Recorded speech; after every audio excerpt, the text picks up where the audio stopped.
All right, well, good morning, everyone. Today is completely different than anything you've seen before for A.P.E.X events. We're gonna fly out the projector, so we have our beautiful stained glass as a backdrop for these incredible instruments and these incredible events. So A.P.E.X events is usually a lecture series, right? Those of you who come every week, you hear people talking about their expertise, and it's a lot of words. Today is as little words as possible. We want to talk about the language of music. So we're going to be dealing in a completely different language today, and that's the language of sound and music and the spirit of what music can do for us. The guests that are here with us today are Talking Strings, Pete Jacobson and Keenan Webster. Pete Jacobson is a Grammy-nominated cellist who performs in all different styles of music, everything from rock, pop, jazz, world music, classical music, and is just an expert in all areas. Keenan Webster is a specialist in African instruments, specifically West African instruments, though today I think you're going to also hear some Native American flute playing. And we have just been spending the week together learning about the power of the collaboration between sounds. The program that they're going to present to you is really just sort of an expansive exploration of connection in music. And they're going to be playing for a long period of time where you can just relax. I know some of you may have finished the 7-week intensive course and just got done with your finals on Monday and maybe looking to the next 7 weeks. Some of you are in the 13-week semester or just got done with midterms. Everything's crazy. It's going to be November. This is a time where you can just relax and let this music wash over you. It's almost trance-like in a way. So I invite you to close your eyes, relax, just think about the sounds that you're hearing and let the music take you wherever it takes you. They're going to play several different songs and do a little bit of changing of instruments. And then when they're done playing, I'll come back on stage and let them introduce the instruments and talk a little bit about where they're from and exactly what you're hearing. So without further ado, I would love to welcome to the stage Talking Strings.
play some.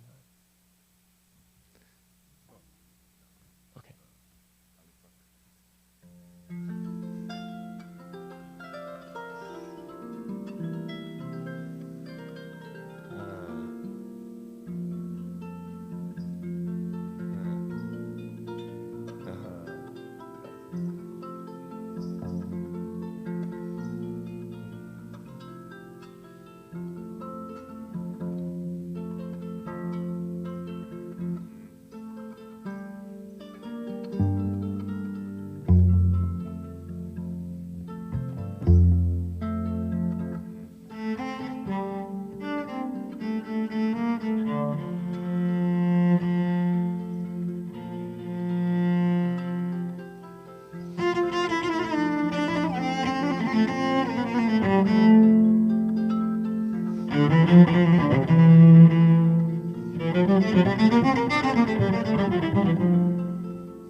Keenan Webster on the kora. Yes. And the man, Peter Jacobson, on cello. Yeah.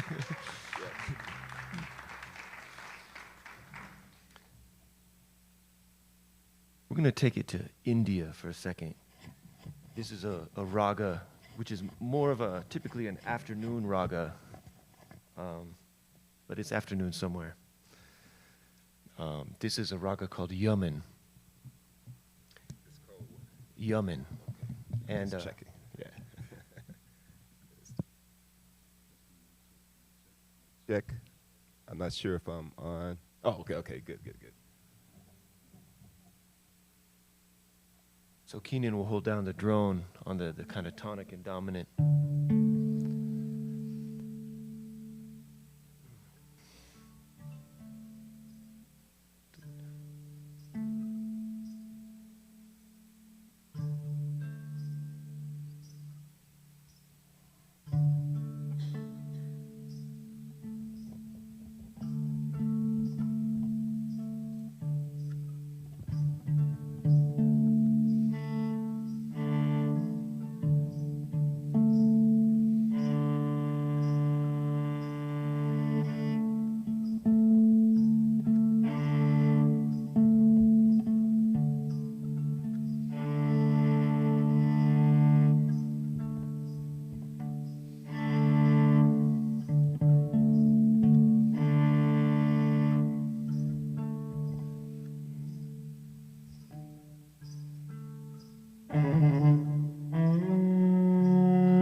happy I forgot about this one sometimes. Yeah.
Well, we could just continue to hear this incredible music all day long. Thank you so much, you guys. We have some questions about the instruments, I'm sure. But what a joy to just let this music just wash over you. Thank you guys so much. Well, I'm sure everybody is curious. First, let's start, Keenan, with the instrument that you have in front of you right now. What is that instrument? This instrument is called Kamale Nguni. Can everybody say Kamale Nguni for me? Kamale Nguni. Kamale Nguni. So Kamale means young people, and Nguni is another name for strings. So this instrument is from Mali, Senegal, Guinea, Gambia, West Africa, and it's related to the banjo in the fact that they use the gourd and skin to make the resonation. This one is an electric version of the kora, which is they're from the same region. Usually it will be a big gourd, but I left my acoustic at home because this weather is a little bit too cold for to manage it.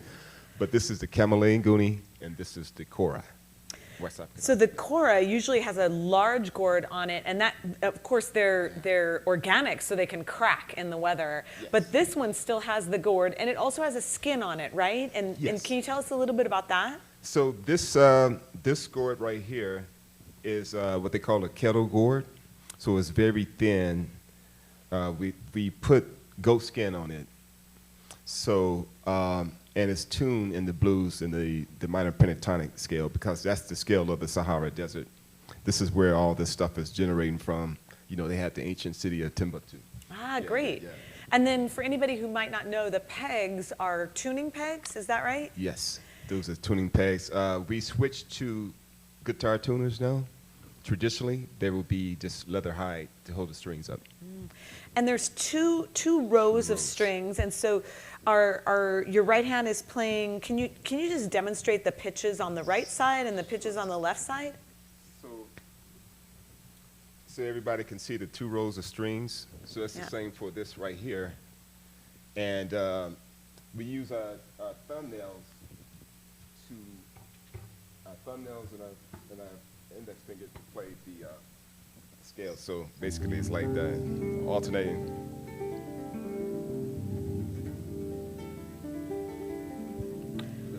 Yeah, that's great. And so it looks like your last 3 fingers are kind of holding on to that bar, and then thumb and index are doing all of the plucking or fingering. Yes, these 3 fingers is definitely to help center the instrument, but also we do a lot of processions with it, and we're walking with it, so it kind of is right in front of us, and everything is right here. Ah, so, right. Yeah. Cool. And then the kora, this is an electric version of it. And I mean, how common is it now to see electric versions? You probably will. There's only been about 30 made. Oh, really? So this is totally brand new. Wow. Because this kora maker, he was making money off of us, meaning that we always had to go. We got to get our chorus shipped from Africa, of course, right? So it's just the whole process of getting that. But because of traveling, they don't tend to, they can get worn out, especially if you don't take care of them with the skin. They use goat skin, and this one they use cow skin, and this is goat skin. So it's not common. You will probably never, just a few of these have been made because they've never been manufactured, and he tried to experiment with electrical guitar. The electrical components of that, and just add it to the kora, and it worked. Thank God, so now we can travel. There's a problem with us traveling on planes, and right. because of oversize, and it's just rough, and especially trying to keep it in tune. This is a little bit more easier to keep in tune because the surface of the skin is not that big compared to the kora. Well, thank you. That is so special to know. I didn't realize that there were so few of the electric version of the instrument. Yeah. And it is modeled after the electric guitar. You can see there are some knobs on the body of it that are very similar to volume knobs that you would see on an electric guitar body. That's fantastic. Well, Pete, I have a couple of questions for you. You mentioned Raga when you were playing the Indian style of music. And can you give us a quick explanation of what a Raga is? And I know we can spend a lifetime studying Raga. I know that. But maybe sort of just a quick explanation of what a Raga is in music. So my teachers will take a long time to answer that. And one of the answers that they'll say is, Raga is that which colors the mind. So it's a certain feeling that's evoked from a combination of pitches. It's a sort of melodic form as it goes up and down the scale. A scale, a raga is not a scale per se. A scale would be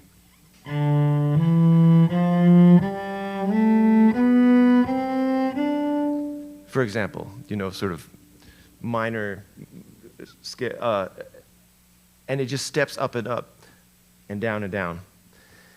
A raga actually has a very definitive motion between those notes. So, for example, let me actually give another example. Here's a raga called Gavati, which consists of the notes that are in a sort of dominant scale. However, if you just go up and down, you sort of break the raga. The raga for this one actually has a... As you ascend, you're going to go from do, fa mi, fa mi. You're going to skip the second. You're going to skip Rhye on the way up. 5, 7, 6, 5, 7, 5, 6. And the way down, it has a zigzag motion. We don't say do, re, mi. We say sa, re, ga, ma, pa, da, ni, sa.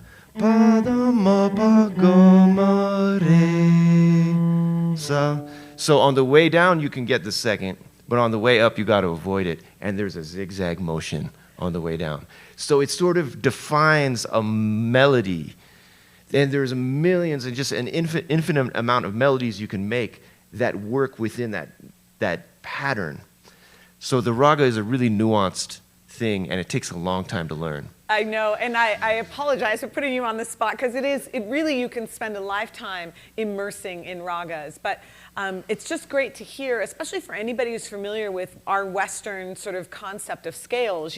Scale, if you think of, is stepping, right? Scale, it's ascending up a scale, or scaling a mountain, if you will. And we have pitches, like everybody who watched The Sound of Music, do, a deer, a female deer, do, re, mi. But to hear you then talk about how the raga has different syllables attached to it and different formations. And even you mentioned it was typically played in the afternoon. So it's true that there are times of days when certain ragas are played. Is that right? That's right. The tradition of the music is really, it's based off of these mystics and people who would spend a lifetime learning the science of these things. And there is a sort of, at least in northern India, India's huge, of course, and South India has sort of its own way of doing it, but they still use related ragas. But in the north, there are times of day appropriate for certain ragas and certain seasons. There are rainy season ragas, wow, which are played during the monsoon, and there are another thing I wanted to mention. It's not just about the motion of the raga. There's actual sort of priority in the pitches. In the one in Yemen that I was playing, the third scale degree,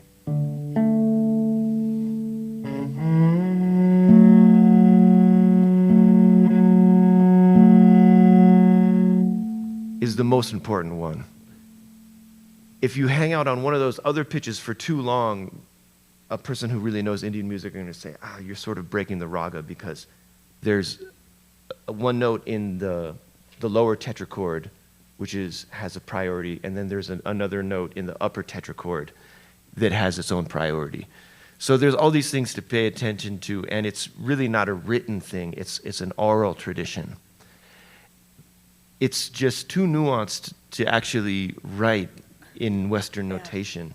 So a lot of us Western classical players feel frustration in that because we actually have to learn by ear. Yeah. Well, thank you so much for that for that explanation. Amazingly, we are out of time. I feel like some weeks we could just go on and on and on forever, but hopefully everybody enjoyed just this exposure to these sounds, you know, that we would never be able to have a chance to hear. It's such a rare combination. We will also be on the radio today at 3 p.m. We'll be talking more about music and getting into some of these details and getting into how these guys play together and how they communicate and talking about that. So that's going to be on the radio on KSUU, Thunder 91.1 at 3 p.m. It will be recorded for our podcast. But in the meantime, I just want to say thank you so much for sharing the music with us today, and it's just been such a pleasure to hear you. Thank you, guys. Thank you for having us. Thank you so much for listening. We've got a mailing list. We've been playing together for about 6 months now, so we're just barely getting started, but we've got a mailing list if you want to keep in touch, and we'll have an album coming out. I got my own CD if you want to hear some cello music, and we thank you for including us in your life today. If anybody has questions and wants to hang out, please do. But otherwise, thank you so much. We'll see you next week, everyone.